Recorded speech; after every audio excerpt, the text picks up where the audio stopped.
In the early 2000s, a wave of social MMOs swept across the internet, redefining digital childhood for an entire generation. Neopets, Toontown, Habbo Hotel, and Animal Jam, all staples of every 90s and 2000s kids' virtual playground, gathered a staggering 598 million registered users combined. Yet, among these digital worlds, one stood out, or rather waddled above the rest: Club Penguin. What started as a quirky penguin-filled chat game exploded into a massive phenomenon, rapidly capturing the imaginations of millions of kids and teens around the world. Its meteoric rise was so undeniable that Disney snapped it up for a jaw-dropping $350 million, betting big on its continued success. But as many of us learned the hard way, even the most beloved virtual worlds aren't invincible. As corporate interests took over, Club Penguin slowly became an advertising vehicle for Disney's other projects, resulting in the game slowly losing its charm and eventually being closed down altogether in 2017.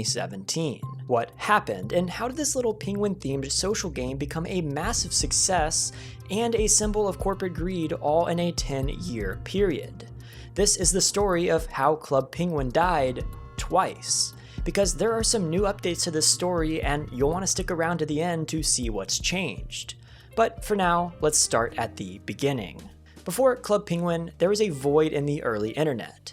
Few places allowed kids to chat, play, and express themselves in a safe environment without the mature topics often found in other online chat rooms and virtual hangout spots.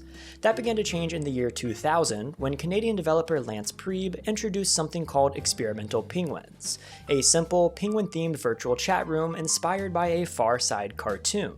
In this experience, players could waddle around as a cartoon penguin, chat in real time, and experience a welcoming, playful community, all within a space designed for safety and friendliness. Though Experimental Penguins was short-lived and basic, lacking features beyond chatting and movement, its core promise sparked new ideas. So, later that same year, Priebe launched Penguin Chat, expanding the world with unique rooms to explore, basic avatar customizations, and animated actions like sitting or dancing, laying the groundwork for expressive interactive play and turning the simple chat room premise into a full-on web browser game. Then, in 2003, Penguin Chat got some updates and raised the bar with bigger, more colorful environments, added customization options, and simple minigames like Ballistic Biscuit, the forerunner of Club Penguin's beloved Hydro Hopper, a game that I spent way too much time in as a kid. With each iteration of Penguin Chat, Lance continued to focus on chat moderation and user safety, ensuring that these early Penguin worlds provided not only fun, but also a safe space for young players. These bold, evolving experiments directly shaped Lance's perception of what kids on the internet needed, and he wanted to take it to the next level and turn it into something more serious.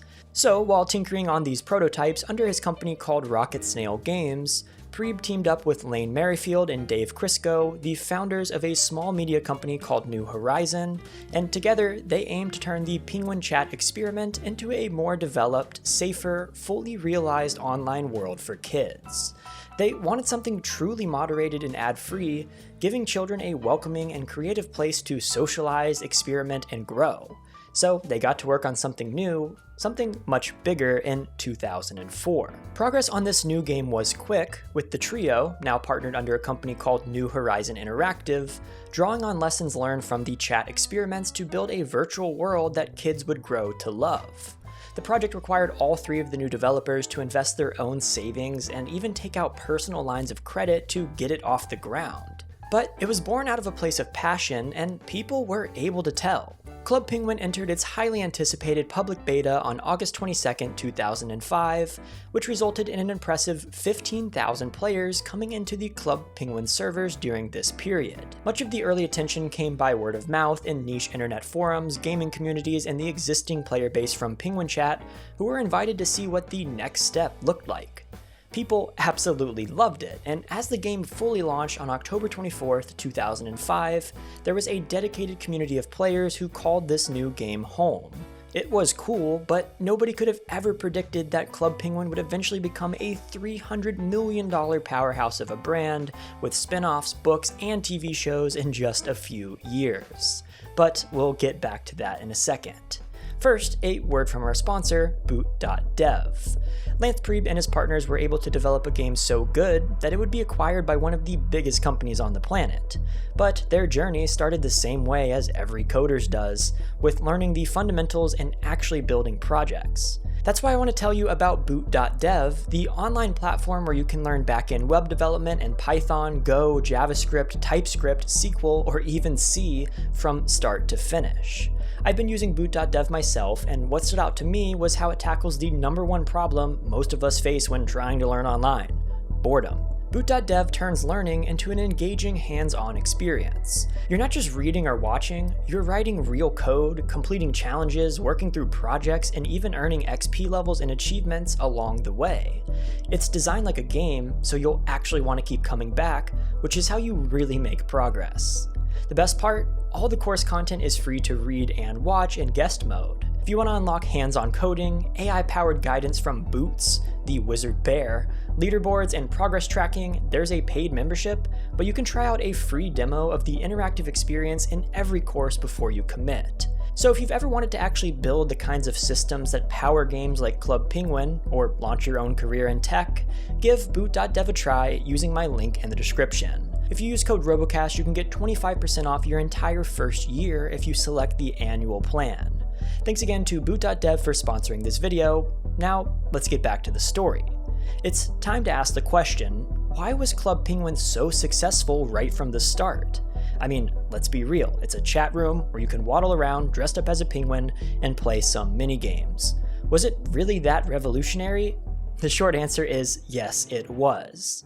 When I think back to why Club Penguin hooked me as a kid, it wasn't just about the minigames or the cool igloo that I could build. It was about feeling free in a world that was made for me and my friends. I mean, I was able to convince my mom to pay a whopping $6 per month for this place, so it had to mean something. Sure, I spent hours and hours playing Hydro Hopper, in that game where you try to stack up the coffee beans to earn coins and upgrade my igloo so that I can impress my online penguin girlfriend, but there was so much more to this game than meets the eye. The world was chock full of character and charm, but most importantly, variety. My issue with a lot of other online social games back in the early 2000s was that most of them felt the same around every corner. One room was the same as the next with a fresh coat of paint, but the world in Club Penguin felt alive and interesting with Easter eggs and cool different vibes around every corner. You could be a trendy snob and hang out in the coffee shop, or you could be edgy and hang out in the mines. You could flex on fellow 9-year-olds by trying to beat them in the sled races, or you could make new friends hopping around igloos and having igloo parties. It felt like freedom in an internet that wasn't really designed for kids, and everyone loved it. There were so many different minigames like sled racing, ice fishing, bean counters, and the minecart game. You could chat with strangers, join community events and challenges, complete dozens of random Easter eggs like allegedly flipping the iceberg, and so much more. In short, Club Penguin was awesome. But not only that, it was also safe for kids like me. The game had over 200 full-time moderators patrolling the servers for bad actors, there were intense chat filters to make sure nothing bad was happening, there were solid parental controls and no ads, no sponsorships, and no garbage. The game supported itself through that monthly membership that I mentioned a minute ago, and because of this, it was able to stay true to its roots and not become overrun with microtransactions or gambling or other questionable monetization methods that you see in many modern kids games today. By 2007, Club Penguin ballooned from 1.4 million accounts to over 30 million, all on word of mouth, and with almost no traditional advertising. It was now one of the world's most thriving children's social platforms, and it quickly took the internet by storm, captivating millions of kids around the world with regular updates, cool new content, and endless charm. So of course, everyone's favorite villain came into the picture. Club Penguin's explosive growth grabbed the attention of Disney, who in August of 2007 purchased both the studio behind the project and all of the Club Penguin intellectual property for an eye-watering $350 million in cash, with a further $350 million possible if growth goals were met. At the time of the acquisition, Club Penguin claimed around 12 million user accounts, with over 700,000 paid subscribers and $40 million in annual revenue, projected to double within 2 years. So it was by no means a small company or a casual little online world experiment anymore, but it still didn't have the corporate feel of a typical Disney project. But of course, we all know that would eventually change. Disney started by doing what Disney does best: expanding operations, pumping out content, and launching a formidable merchandising campaign. New Club Penguin offices were quickly established in England, Brazil, and Argentina, and the game itself was turned into a global franchise. The Disney era saw Club Penguin spawn Nintendo DS and Wii games, branded toys and plushies, books, and even a television special. There was a huge push to market the game through Disney Channel commercials and through cross-promotions with other Disney properties, including in-game events for Frozen, Star Wars, Marvel, and Zootopia. This new reach and visibility triggered explosive growth. Within months of Disney's acquisition, Club Penguin's user base soared past 30 million accounts, and by 2013, the game boasted over 200 million registered users, a staggering increase of roughly 1,000% since the buyout. Disney's marketing muscle and global infrastructure were instrumental in making Club Penguin a household name around the world. But the corporate expansion came with a price. Whereas Club Penguin had once thrived on a balance of accessible free play and perks for paid members, Disney's monetization goals led to increasingly nickel-and-dime tactics. Membership fees rose by about a third in 2011, while more game features, clothing items, and pets that were once available to everyone became locked behind a paywall. While these changes helped Club Penguin reach its financial peak around 2013, they gradually killed the spirit that had once defined the game and made my mom stop paying for my monthly membership. Curse you and your constant price-raising, Disney. Throughout this time, Club Penguin had transitioned to become a more polished, branded product rather than a small, quirky online world. Disney's obsessive urge for cross-promotion led to an endless array of branded parties and events themed around their own films, taking away the unique world and stories that Club Penguin had built. The magic and charm that brought fans together began to give way to branded content and relentless upselling. Longtime players became frustrated as the game's pay-to-play culture took root, and the community started to fragment. After Disney's initial expansion, the company started cutting back. They closed support centers outside of North America and laid off staff in Canada and other countries. Disney also began phasing out secondary games and non-US servers, removing features that had once attracted players from around the world. In 2015, Disney shut down the German and Russian versions of Club Penguin and canceled a few side projects to refocus on the core game. Even as US traffic held steady, global visits dropped sharply. But those who remained noticed a stagnation in content. Monthly parties became more formulaic, with an increasing emphasis on these movie tie-ins and paid-only features. People got increasingly frustrated, player counts declined, profit decreased, and Disney had shareholders to please. So on January 30th, 2017, Disney had officially, out of nowhere, announced that Club Penguin would be shutting down on March 29th to make way for Club Penguin Island, a new, mobile-focused, microtransaction-heavy successor. There would be one final farewell event, the Waddle On Party, to commemorate 11 years of the beautiful Club Penguin experience. The highlight of the party was the tipping of the iceberg, something that people had been trying to do for over a decade in the game, and as the iceberg slowly flipped over and became a dance floor, there was a commemorative plaque that read, "Together, we can build an island, create a community, change the world, and even tip an iceberg." As the final moments of Club Penguin unfolded, players said their goodbyes, and the servers finally shut down on March 29th, 2017, and displayed the message, "The connection has been lost. Thank you for playing Club Penguin. Waddle on." Club Penguin, as everyone had known it, was officially gone, killed by corporate greed and maximum value extraction by Disney. But the story didn't end with Club Penguin shut down, because almost immediately, Disney tried to keep the brand alive with a successor called Club Penguin Island. Promising a bold new 3D adventure for a new generation of players, Club Penguin Island became a textbook example of how to fumble a legacy. At launch, the game was riddled with issues. Beloved features like igloos, puffles, and fan-favorite minigames were missing. Nearly every meaningful interaction was... See, even my dog doesn't like Club Penguin Island.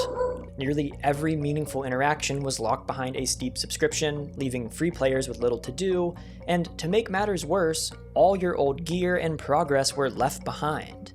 The initial focus on mobile over desktop alienated longtime players, and the rushed, unfinished feeling at launch left many wondering why they should bother at all. Negative reviews and backlash from the community hit hard. Disney tried to patch things up in later updates, but the damage was done. Club Penguin Island never recaptured the spirit or success of the original. Less than 2 years after its debut, Disney quietly pulled the plug, shuttering Club Penguin Island and closing the book on the history of Club Penguin as we know it. But longtime fans wouldn't give up so easily, and here's where the story gets a little more complicated. Almost immediately, a determined community of fans sprang into action, launching a wave of private servers using archived SWF files salvaged from the original game. The most prominent among these was Club Penguin Rewritten, a faithful recreation that sought to offer players the classic Penguin experience, this time with all the content once locked behind a paywall made available for free. These private servers quickly became digital sanctuaries for nostalgic teens and 20-somethings like me who had grown up playing the original Club Penguin. What set these fan-run servers apart wasn't just their accessibility, but how they evolved into vibrant community hubs in their own right. Club Penguin Rewritten and its competitors threw both classic and original parties, developed homegrown moderation teams, and provided spaces where players could relive fond memories or create new ones. The creativity didn't stop there. Virtual concerts, speedrunning competitions, and bespoke online events emerged, proving that Club Penguin was more than just a dead Disney game. It was still a living, breathing community. Especially during the pandemic, these servers offered a lifeline. Isolated fans found connection and comfort in revisiting their favorite childhood games, and traffic soared, with the largest private servers reporting tens of thousands of new signups and millions of unique users flocking back to the world they once loved. But this newfound popularity also brought challenges. Club Penguin Rewritten, in particular, saw several high-profile data leaks exposing millions of user accounts and rattling the sense of safety that had always been core to Club Penguin's appeal. They also struggled to keep the servers up and running with the increased demand and had no way to financially support themselves, as if they did, Disney would 100% find a way to send them a cease and desist and sue them to oblivion for stealing their IP. So they fought on to keep this passion project alive, and then Disney decided to screw them over anyways, flexing their legal muscle and issuing takedown notices in escalating waves. The crackdown reached its climax in April of 2022 when authorities staged a police raid and abruptly forced Club Penguin Rewritten offline, resulting in the arrest of 3 staff members on suspicion of copyright infringement. There was another issue with a fan server called Club Penguin Online, and this one was much more dark. Without the same level of robust moderation and safety measures that defined the original Club Penguin Online quickly turned into a Wild West. Content filters were disabled, and chat rooms became overrun with offensive, racist, and inappropriate messages. It didn't stop there, though. Journalists uncovered deeply troubling allegations of predatory behavior, abuse of power, and criminal misconduct among the site's administrators, culminating in accusations of child exploitation. The situation grew so dire that Disney sent a full DMCA takedown. In 2020, after an explosive BBC investigation and mounting public outrage, Club Penguin Online was completely and permanently shut down, and its owner was arrested on criminal charges. After both of these situations, in 2020, Disney sent takedown requests to any and all remaining Club Penguin private servers, trying to seal the entire situation off. But fans of this game were resilient, and every time a server was taken down, another seemed to spring up in its place, sometimes just as quickly as the last one vanished. Copyright battles drove the community deeper underground, but for so many fans around the world, Club Penguin's spirit simply refused to die. The fight for Club Penguin's legacy was no longer about just nostalgia, it was about the right to preserve a cherished corner of the internet that was shut down by a corporation that wasn't reaching its profit targets. And that's where the story stands today. There are some fan servers still up and running, but Club Penguin as we know it has been dead for a long time, killed by the same corporate greed that ruined Toontown, Pirates Online, and many other Disney MMOs that we all played as kids. Did you ever play Club Penguin? Were you sad when it shut down? Are you still involved in the community today? Let me know in the comments. It's cool that people still make fan versions of games like this, and I hope that Club Penguin can come back to life, one way or another in the near future. It was such a massive part of my childhood, and it makes me sad that kids today will never really get to experience it. Anyways, thank you for watching. Consider liking or subscribing to the channel if you enjoyed this video, and don't forget to check out boot.dev using my link in the description. I will see you next time, and peace.